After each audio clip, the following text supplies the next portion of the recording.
Esse cara ficou cortando lenha por 10 longos anos e agora várias mulheres lindas se ajoelham na frente dele e imploram para serem as suas discípulas, e o motivo disso acontecer você descobrirá nesse vídeo. A história começa com o lenhador chamado Bai que está em sua cabana que fica no topo de um monte, e logo de cara podemos ver que tem pilhas gigantes de lenha cortada em volta dele. Então de repente uma notificação do sistema dele aparece e avisa que Bai já cortou 3,65 milhões de lenhas e que por isso ele obteve o título de santo do corte da lenha. E aí Bai nos explica que ele vivia na Terra e ficou famoso ao participar de um show de talentos, só que ele se recusou a obedecer à agência que o contratou e por isso eles boicotaram Bai e ele perdeu a sua fama e ficou deprimido. Mas após isso, ele renasceu em um império chinês e se tornou professor de selos rúnicos na Academia Hong. Então Bai pensou que dessa vez ele teria sucesso e seria bem sucedido nessa nova vida, só que novamente ele deu azar e recebeu um sistema inútil que fica pedindo para ele cortar cada vez mais lenha. Mas de repente um representante da Academia Hong pousa em cima de uma das pilhas de lenha do Bai e conta que o diretor quer vê-lo,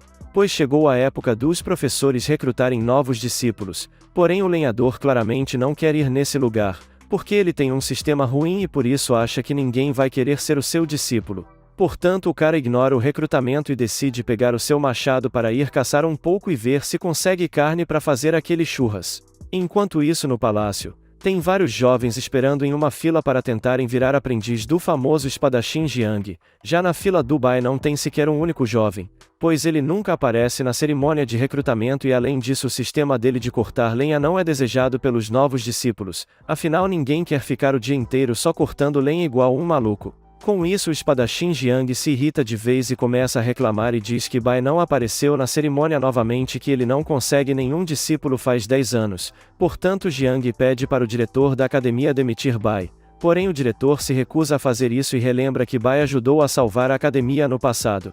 Só que de repente o lenhador chega lá com a cobra na mão e começa a debochar dos que estavam falando mal dele pelas costas, e aí Jiang retribui a gentileza e também debocha ao ver que Bai se feriu só para caçar uma pequena cobra. Porém uma garota com os melões grandes que está na fila percebe que tem uma aura maligna saindo de dentro da cobra, o que explica o motivo dela ter dado trabalho para Bai. Com isso Jiang propõe uma aposta entre os dois e diz que dará um comprimido para Bai curar os seus ferimentos se ele conseguir ao menos um discípulo. Mas em contrapartida Jiang fala que Bai deve deixar a academia se ele não conseguir nenhum discípulo. Porém o lenhador explica que é preguiçoso demais para participar de apostas e recusa. Então os conselheiros pedem para o diretor demiti-lo logo e Bai também concorda com isso, afinal ele é preguiçoso e quer se livrar desse trabalho. Portanto o diretor começa a anunciar a demissão de Bai e inesperadamente aquela garota com os melões grandes o interrompe e diz que quer ser discípula do lenhador, porém as pessoas ao redor dela tentam a convencer a não fazer isso e explicam que Bai é mais fraco do que uma galinha. E aí Jiang tenta chantagear a garota e fala que pode dar para ela uma posição alta no departamento de arte da espada se ela não virar a discípula de Bai, só que a garota abraça o lenhador e diz que já se decidiu e que quer virar a discípula dele. Sendo que nem mesmo Bai entende o motivo da garota querer isso, afinal ele é considerado um fracassado por todos, mas logo em seguida vemos que a garota era uma guerreira habilidosa na sua vida passada e por conta disso ela pôde perceber que Bai é na verdade o mestre mais poderoso que tem nessa academia, pois a pequena cobra que ele sofreu para derrotar tinha secretamente a força de um grande dragão azul que a garota já enfrentou na sua vida passada. Portanto Bai aceita ela como sua discípula e os dois começam a andar pela cidade. E aí o lenhador finalmente pergunta o nome da garota e ela diz que o seu nome é Liu Yi. E eu fico feliz que ele tenha perguntado isso porque agora eu posso parar de chamá-la de garota com os melões grandes. E em seguida, os dois entram em um portal azul que os leva até o monte onde fica a cabana do Bai. Então ele explica para Liu Yi que a infraestrutura do local não é das melhores, e entrega 2 livros de selos rúnicos para ela, sendo o primeiro um livro didático e o segundo um com vários exercícios práticos para ela exercitar a arte de invocar selos rúnicos. E em seguida, Bai mostra onde ficam os quartos dos discípulos e Liu Yi fica surpresa ao ver que o local é uma maloca que está caindo aos pedaços, e aí Liu Yi entra no seu quarto e começa a tossir por conta da poeira acumulada que tem lá.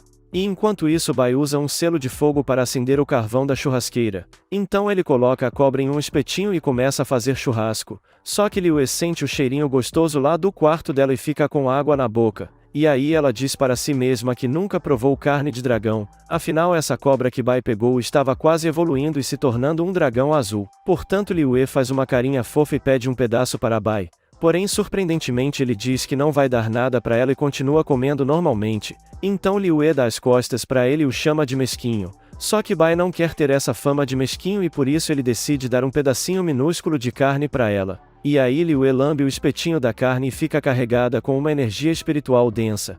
Porque essa carne tem a energia de um grande dragão azul. Portanto Liyue fica exausta só de lamber o espetinho e diz que explodiria se desse uma mordida na carne assim como Bai está fazendo, mostrando que o cara é realmente bem poderoso. Com isso Liyue agradece Bai e ele diz para ela dar somente uma lambida por dia para não acabar morrendo por conta da energia espiritual que tem na carne. Após isso, a noite chega e 2 ladrões entram no portal que leva até o monte em que Bai mora. E aí os dois pulam o muro e entram escondidos lá para tentar roubar o cavalo do lenhador, pois o animal tem uma energia espiritual bem acima da média. Então um dos ladrões mostra que trouxe um sonífero super potente que consegue fazer com que monstros de grau 5 caiam no sono. Portanto os 2 ladrões começam a andar silenciosamente pelo local e percebem que Bai ainda está acordado, pois ele está alimentando o seu querido cavalo antes de ir dormir. E aí o lenhador começa a falar sozinho e explica que ama esse cavalo e que o adotou quando ele ainda era magro e pequeno. Então Bai termina de alimentar o animal e entra na sua cabana para dormir. Com isso os ladrões colocam o plano em ação e despejam o sonífero na comida do cavalo, já que assim eles podem roubá-lo sem o animal fazer barulho e alertar Bai. Porém Liyue ainda estava acordada lendo o livro de selos rúnicos e percebeu uma movimentação suspeita do lado de fora. Então ela sai do seu quarto e emite uma aura assustadora ao ver o que os ladrões estão fazendo. Porém os dois acham que ela é fraca por ser discípula do Bai e por isso um deles corre na direção da Liyue e estica as 2 mãos para tentar apalpar os melões dela. Porém a garota é bem mais rápida e acerta um poderoso chute na cara do ladrão, jogando ele a uns 2 metros de distância. Só que logo em seguida o ladrão se recusa a desistir e se levanta e começa a emitir uma aura na cor laranja que se parece com fogo. Então ele parte para cima da Liyue novamente e toma outro chute que o arremessa com força no chão. E aí o outro ladrão saca uma espada para tentar vingar o seu parceiro, mas ele também acaba sendo facilmente derrotado por Liyue. Após isso, os ladrões retornam e explicam o que aconteceu para o mestre deles chamado Hexiang, que cuida do departamento de domesticação de monstros na mesma academia que Bai trabalha. Portanto o cara fica irritado ao perceber que os seus discípulos falharam e reúne um pequeno exército para ir até o monte em que Bai mora para acertar as contas com ele. Só que um dos discípulos de Hexiang entra no caminho e o alerta para não fazer isso. E aí o discípulo explica que Hexiang atacou Bai primeiro para tentar roubar o cavalo e que por conta disso ele será punido quando o diretor da academia descobrir a verdade. Mas para impedir que isso aconteça, o discípulo diz para o seu mestre ir primeiro até o diretor da academia para mentir que Bai e a sua discípula os atacaram injustamente e que eles só estão se defendendo. Mais tarde, o dia amanhece e Bai pergunta se Liyue leu os livros sobre selos rúnicos que ele deu para ela. E aí a garota conta que só conseguiu ler meia página porque de alguma forma o livro sugou a energia espiritual dela, deixando Liyue exausta.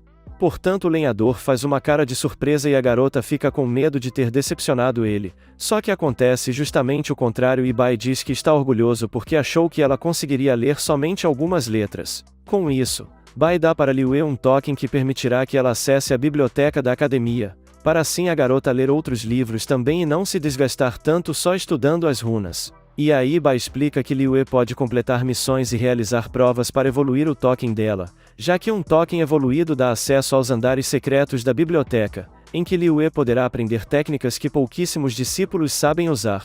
Então a garota fica bem feliz e agradece o presente, mas de repente uma voz vinda de fora do monte diz para Liyue se render e aceitar o seu castigo. Com isso a garota explica para Bai que devem ser os 2 ladrões que tentaram roubar o cavalo ontem à noite, e aí os 2 entram no portal e encontram um exército enorme os esperando no lado de fora do monte. Então 2 guardas que pertencem ao Salão da Lei acusam Liyue de ter atacado 2 discípulos inocentes e exigem que Bai entregue a garota para eles a castigarem. Porém o lenhador se recusa a fazer isso e explica que os discípulos do Hexiang invadiram o seu monte para tentar roubar o seu cavalo e que por isso Liyue os atacou. Então Hexiang começa a suar e mente que os seus discípulos entraram lá por engano, o que não faz o menor sentido, só que mesmo assim os guardas ficam ao lado de Hexiang e decidem que vão prender a garota. E aí Bai diz que quer ver a sua discípula lutando e manda ela enfrentar os guardas, já que o lenhador poderia os derrotar facilmente se assim quisesse. Com isso os guardas atacam Liu Wei e ela desvia dos golpes de espada facilmente, porém ela não está contra-atacando ainda porque quer impressionar Bai com as suas habilidades. Portanto Liu Wei começa a desenhar uma runa que ela viu ontem à noite no livro que Bai deu para ela. Então um dos guardas tenta impedir que ela termine o desenho e cria um dragão espiritual com a sua espada para atacá-la. Só que a runa fica pronta a tempo e Liu Wei cria uma grande esfera de energia que explode e afasta os dois guardas. E em seguida ela invoca dois pássaros feitos de raio e eletrocuta os guardas. Com isso eles ficam torrados igual carvão e Liu Wei vence a batalha. Então Bai decide mostrar um pouco do seu poder e somente com a sua aura espiritual ele consegue fazer todos se ajoelharem, incluindo He Xiang que mentiu e armou esse plano sujo. E aí pessoal, eu vou dar um pequeno spoiler da próxima parte mostrando que o lenhador Bai salvará essa linda mulher. Por isso se vocês querem ver a parte 2 deixem o like e comentem qualquer coisa para me ajudar a aumentar o alcance do vídeo. Valeu por assistirem e até mais.